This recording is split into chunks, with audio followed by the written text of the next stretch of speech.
think when I banged the table, I knocked it down.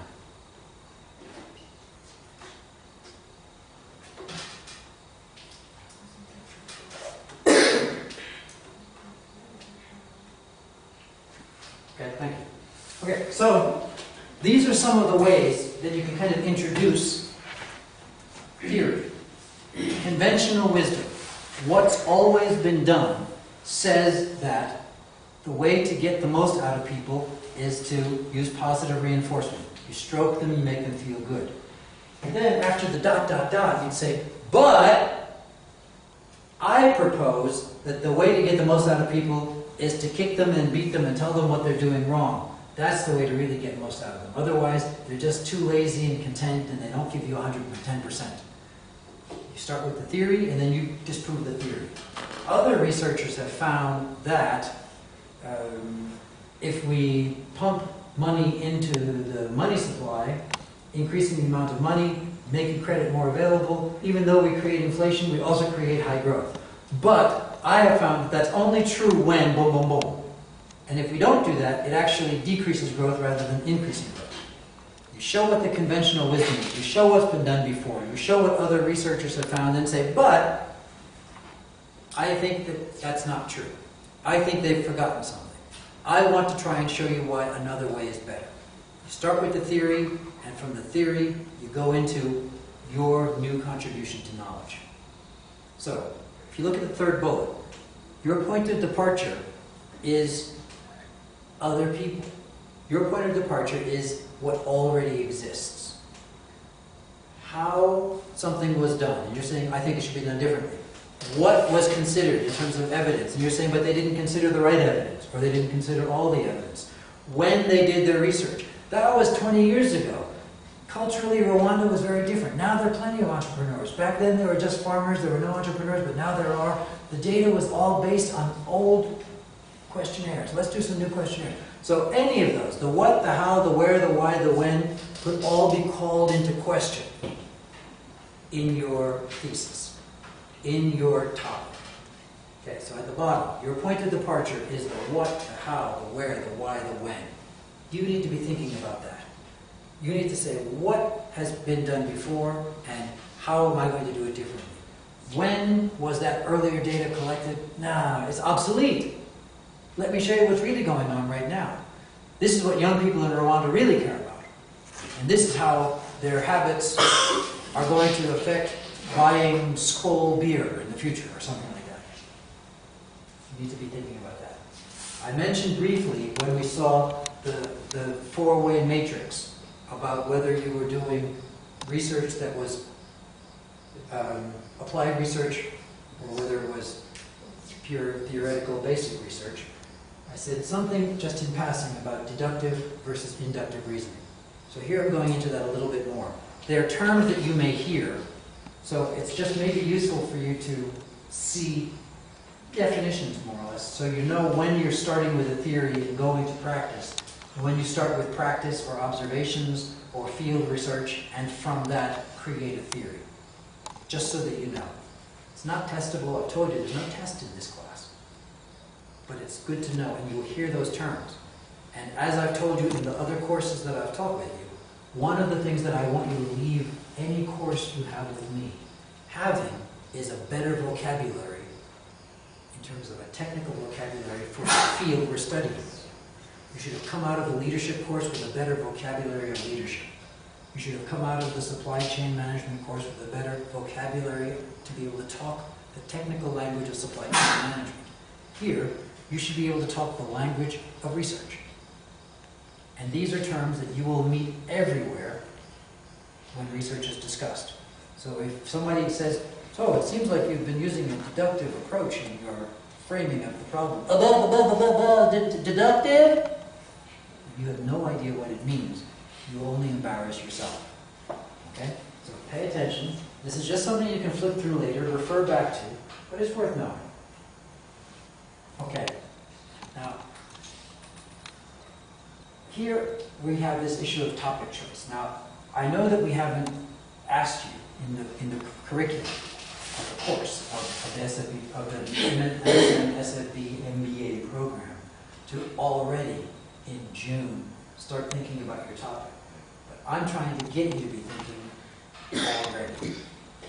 The sooner you think about it, then when you're driving somewhere, then when you're waiting for your appointment with the doctor, you can already have the wheels going in your brain to help you get deeper and deeper so that it won't be the burden and the rush at the last minute that it might be otherwise. So, I'm looking for a volunteer to explain a topic idea to the classmates. Going through the steps that we discussed. The steps about, is it doable? Okay, remember, just go back here for a minute. So, is it starting with something that you are interested in? You know, when Gerald was saying, you know, I want to do an EAC topic. What I'd be looking for is, you know, I really wonder whether the EAC is helping people who are living in cities, or whether it's mostly got an agricultural and a rural bias. That would be his idea. That's his curiosity. Okay, check mark. Is it about something happening in Rwanda, or is it something further away? Hey, it's sub-regional. It's dealing with a whole group of countries. 5 of them. Yeah, it's doing that. Is it new or original? Oh, I forgot to talk about that one before. There's a difference between new and original. New can mean that it's done exactly the same way as other things have been done, but you simply substituted one product for another, one town for another. If we say, I want to do a study to see what are the immigration patterns of people moving into and out of Kibuye, okay, but we've already got a study like that for Changugu and for Butare and for Wamagana and for every other town in Rwanda. Why is that all that interesting? Why are any of us going to pay much attention that you've done something that's new? Okay, it's never been done for Kibuye, but who cares? Versus original. If you say, I want to do the very first study of in and out migration to a city in Rwanda. It's never been done before. If you say, I want to do it using cell phone data, because we can get permission from MTN to see where people are calling to and from when I know that the cell tower that they're transmitting from is in Kibuye, and see whether or not most of their contacts are nearby or far away. And you use cell phone data to find out something about the demographics, which tells you something about in and out movement from an area. Totally original way of using cell phone data. People in the past have just used it to figure out, is my bill correct? You're using it to see where are they calling, where are their closest ties, where do they have the greatest number of relationships. That might have something to do with how quickly information passes. When they hear about a commercial that they like, they'll tell their friends, so they'll be hearing locally, or they hear leapfrogging from one town to another. You can build a whole argument around something like that. New versus original. New often makes the reader yawn. It's better than old. It's better than nothing. But you want original. Remember that one of the things that you'll be measured on by your supervisor when you hand in your proposal is, have you contributed, or are you likely to, with this project, contribute to the body of knowledge? Adding something that wasn't there before. It can be a new technique. It can be new insight. It can be new data. But there has to be something that's different, not just because, well, I'm doing it in a different city. That's new, but it's not original. Try and add originality. Anyway, going forward again. So, if we can take a topic that you then explain to one of your classmates, and we work it through. We work it through right now. And we just say, well, wait a minute, that one's too vague. Well, wait a minute, I don't understand what you mean. Well, wait a minute, that's not really very original. So I'm looking for a brave volunteer to share, even if it's very tentative and very preliminary, a possible topic.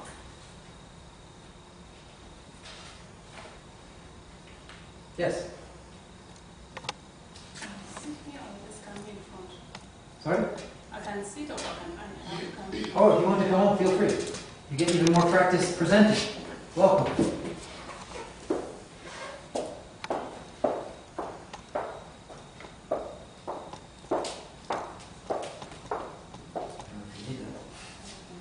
Okay, I don't have a clear idea of how the topic will be called, but I just have like many ideas that you can come up with a topic.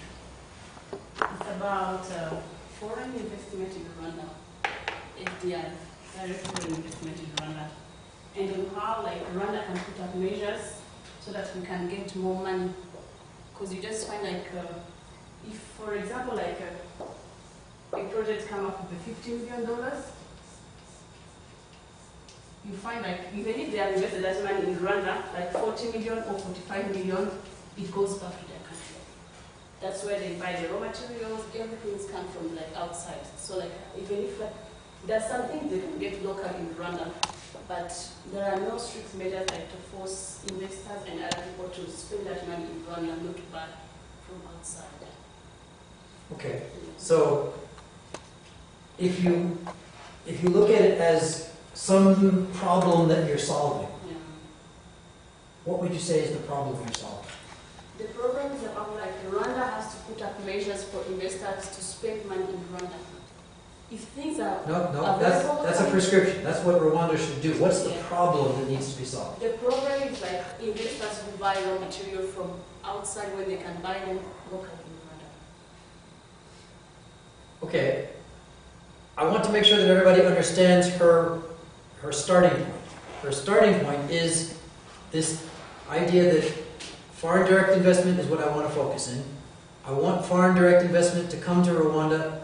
I want them to spend the money in Rwanda that they invest, and not maybe it's repatriating the money back, or maybe it's they take their profits back, or maybe everything that they build here is imported and not sourced here. But now I want you, understanding what her topic is about, to ask for more clarification to help her better focus her topic. Yes, Eric. You can call them. Yes. Is she talking about foreign direct investments, or is she talking about the West aid? Because if I'm investing in Rwanda, I need money to come back to me because I'm foreign. I'm an American. I'm investing in Rwanda. I want money to come back to me. But if it's an aid, that's where you can say, okay, it's for you to use. Okay, it's like for foreign investors, but it's also applied the same way for aids. You just find that even if they can buy something locally, which is available, but they don't buy those things locally, they have to import them from outside. Especially, you just find that you have to import them from their countries where they come from.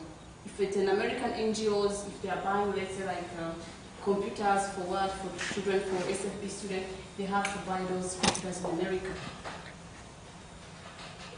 I'm hoping that you're realizing that computer is made in America, even if it's bought in Rwanda. Yeah, I just give a wrong example, but it's just an example that I gave.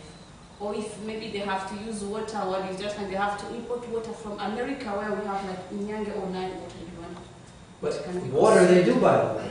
Sorry? But water they do buy locally. Yeah, but there's something which they don't buy locally. Most of the things you just find they have to buy, they insist on buying things outside, not to spend money in Rwanda. Okay, but Eric's point is that if it's not about aid, if it's about investment, an investor is in business to make money. So that investor wants to take profits and repatriate them back to his or her home country, number one. And an investor is wanting to make sure that the product that he's producing, or that the factory he's building, is built to a high standard so that he can guarantee a good quality product so he can get profits. So he does that by saying, I think that my inputs need to come from a reliable, known source. I'm going to get them from Finland or Canada or wherever I'm from. So you need to now be able to say, but that's not necessary. And I can provide a solution which allows people to source locally. Can you do that? Can you address his issue? What I can say, like, is like, because for him, he's asking, like, on NGOs or investors. Let's say, like, one point, on one side, let's say, like, on the side of NGOs. If they come here in Rwanda to help people, let's say, like, poor or what, if there's something which they can buy locally, Rwanda should put, like, a measure or a policy, like, if something is available locally, you don't need to buy them from outside. So that they can know that. Okay. Now, as part of helping her narrow, here's what I would suggest. Because I want you to follow that idea. I want you to go narrow. I want you to do something that's manageable in the time you have. Many countries have policies which are called binational policies. Buy Ugandan if you're in Uganda. Buy Kenyan if you're in Kenya. Buy Rwandan has not really been a very well-developed government policy. But maybe your topic could be about the possibility and the workability of a buy Rwanda policy. Then you could say, not everybody has to buy Rwanda, but if these big international donors are coming into Rwanda, at least the products that they could source locally, they should be required to as a way of helping the Rwandan government. Then your work could show how many more jobs it would create, how much it would create an additional stimulus to the Rwandan economy in addition to the aid that those people bring. You'd be doing something that hasn't been done before. You'd be helping to change the policy environment in Rwanda in a way that might help Rwanda in the long run. Could be good. But now the topic isn't really about foreign investment. We just started just 5 minutes ago, foreign direct investment. And now it's already about something that's a bit different from that. It's more about a legislative change, and maybe it's more focusing on the aid side and the NGOs than it is on the investment. So your first idea has already been modified. Anybody else want to chip in and either ask something or give her some advice to help it focus and be clarified better? Yes, webmaster. Yes. Raphael. I think also for your project, yeah, or your proposal, your thesis, it would work well if you have specific examples of products that you think Rwanda is well versed to provide to these investors, to these aid providers. Yeah. So when you look, because one of the questions he asked was, what if the standards back home are better than the standards in Rwanda? So if you can show that these products are of equal standards, then you don't need to go back to your home country. It would be good if you could say, look, this is a cow country, it's a cattle culture. We've got plenty of hides. Why are we importing shoes for aid programs to put shoes on the feet of people in rural villages that some NGO is doing? Why aren't they buying those shoes right here?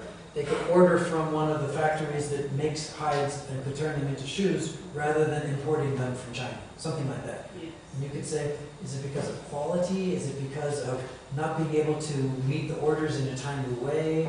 Is it that there's an unreliable supply of hides? And why is that? You could then go into some specific products and say, could this Buy Rwanda be applied to maize meal? Could it be applied to pineapple juice, which they now buy from Uganda and Kenya rather than buying it from local manufacturers? You could have it be focusing on particular industries. We're not forcing you to. Is there more you want to say? No, it's all right. And another thing, not only like about the material or what, it's like about also the labor in Rwanda. If you are bringing in an expatriate, it should be like someone who is really like meet the requirement of an expatriate. Not just like to bring in anyone who doesn't even have like the qualifications. This is an issue even right here at SFT. If you have like an NGO or what, like if you're bringing in expatriates, it's okay to bring them, but bring in some people who just at least mentor or bring in something new which Rwanda doesn't have, not to bring in something who are even below the Rwandan qualifications. Okay. I mean, there is a whole body of literature, and we haven't gotten yet into the literature review, but if you said that you wanted to go that route, let's make sure that if we bring in expatriates, that they're really good, and that they're really worth the extra money we pay them, and the fact that we're paying them in scarce foreign exchange. There's a whole lot of literature about that. If you take a look at most of the Chinese workers who work on construction projects here, they don't work at all. They just sit there and watch the Rwandans work. But the literature will tell you, if you have a Rwandan watching those Rwandans, the Rwandans will steal the cement, and they'll just add more sand, and then the buildings will fall down. But the Chinese is there not to work, he's there to make sure that the Rwandans don't steal the cement. It's just one example of use of foreigners, but that the foreigner doesn't add any value in terms of his brain being bigger. He's simply incorruptible. He's paid enough that he's going to make sure that the cement stays right there and that it isn't replaced with extra sand. And that's what you're paying for. You're paying for the building to not fall down. And the literature will tell you, if you have a Rwandan supervising the Rwandan, the cement will get stolen, it'll be replaced with sand, and ultimately the building will fall down. So that's why you need to use foreigners. Even though you might say, come on, a Rwandan can sit here just as much as a Chinese can sit here. Turns out that's not true. At least the literature says, no, it has to be a Chinese sitting here, because if it's a Rwandan, there will be theft of cement. But as long as it's a Chinese, the cement will not be stolen. Even though that Chinese doesn't do any work. He just sits like this. So the cement doesn't get stolen. You believe that if the Chinese sit there, the cement will not be stolen? I happen to believe that, yes. Yeah, I don't believe in that. Then research it and prove that the conventional wisdom is wrong. That would be a great topic if you think you've got enough evidence to prove that it's not true. But I just think that this was great that you came up and that you shared this with us. I don't know if you really developed this into your thesis topic, but you can. And what we're doing, if you see what the homework is, unless you have more, I'll ask you to sit down now. Okay, thank you very much. Well done, and thank you for the couple of comments that helped to shape her ideas. But what I really wanted to do with tomorrow's homework was to have each of you get to that point.